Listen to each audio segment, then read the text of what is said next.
والصلاة والسلام على من كان نبيا وعده بين الماء والطين وعلى آله وأصحابه وذرياته وأهل بيته أجمعين.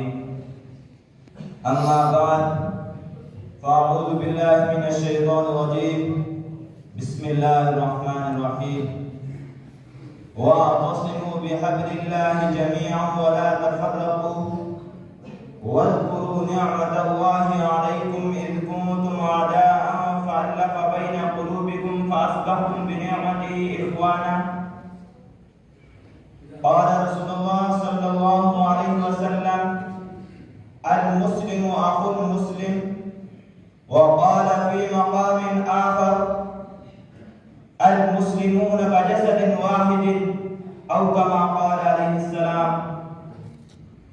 نفرت کی بات ہے نہ عداوت کی بات ہے، نفرت کی بات ہے نہ عداوت کی بات ہے، میری زبان میں صرف محبت کی بات ہے. اس دور انتشار میں آپس کی دشمنی، اس دور انتشار میں آپس کی دشمنی سوچو جو غور سے تو قیامت کی بات ہے.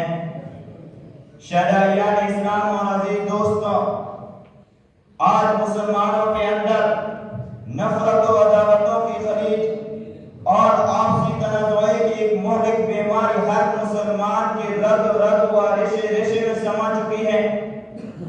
ہمارے اندر اختلافات، تنازعات و تشددات نے جنم لے لیا ہے، جس کی بنا پر مسلمان ذلت و رسوائی کے دلدل میں پھنسے ہوئے ہیں.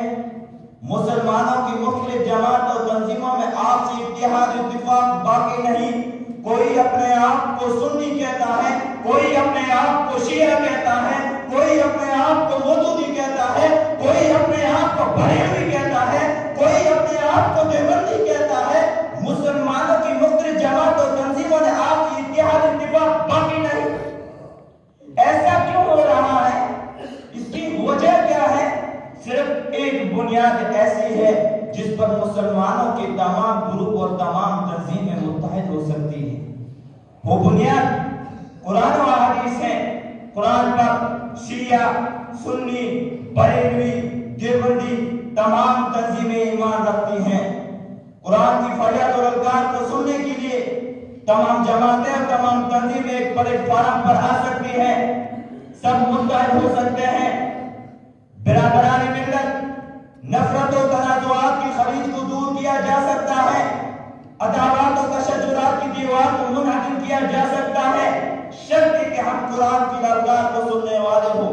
ہم مسلمان ہیں، قرآن پر ہمارا ایمان ہے، احکام پر بھی ہمارا ایمان ہے، رہبر ہمارا قرآن ہے، ہادی رسول کا فرمان ہے جس پر سب کچھ قربان ہے.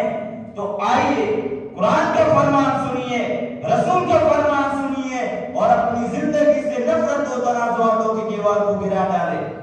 قرآن کہتا ہے: ان هذه امتكم امة واحدة وانا ربكم فاتقون. جب قرآن ہمیں یہ کہہ رہا ہے، رسول کا فرمان ہمیں بتا رہا ہے کہ ہم ایک جسم کے مانند ہیں، تو پھر ہمارے اندر اختلافات نے جنم کیوں لیا؟ ہمارے اندر تنازع و عداوت پیدا کیوں ہوئے؟ ہم الگ الگ اور منفرد کیوں ہوئے؟ یاد رکھیں، جس قوم اور ملت نے انتشار، اختلافات و تنازعات کو اختیار کیا، اس قوم نے کبھی کامیابی اور کامرانی کا چہرہ نہیں دیکھا. وہ قوم ہمیشہ ذلت اور رسوائی کے گہرے اور اندھیرے کنویں میں گر گئے. جس قوم اور ملت نے اجتماعیت، وحدت اور یکجہتی کو اختیار کیا، وہ قوم ہمیشہ فلاح و کامیابی اور کامرانی کے اونچے اونچے پہاڑوں پر نظر آئے. شریعت اسلامی نے اتحاد اتفاق کو پسند کیا ہے، تنازعات و عداوات کو دور رکھنا پسند کیا ہے. قرآن کہتا ہے: وَاعْتَصِمُوا بِحَبْلِ اللَّهِ جَمِيعًا وَلَا تَفَرَّقُوا. دوسری جگہ ارشاد فرماتے ہیں: إِنَّمَا الْمُؤْمِنُونَ إِخْوَةٌ فَأَصْلِحُوا بَيْنَ أَخَوَيْكُمْ. قرآن ہم سب کو ایک کہتا ہے، تو پھر کیوں ہم قرآن کے خلاف قدم اٹھاتے ہیں؟ کیوں رسول کے خلاف قدم اٹھاتے ہیں؟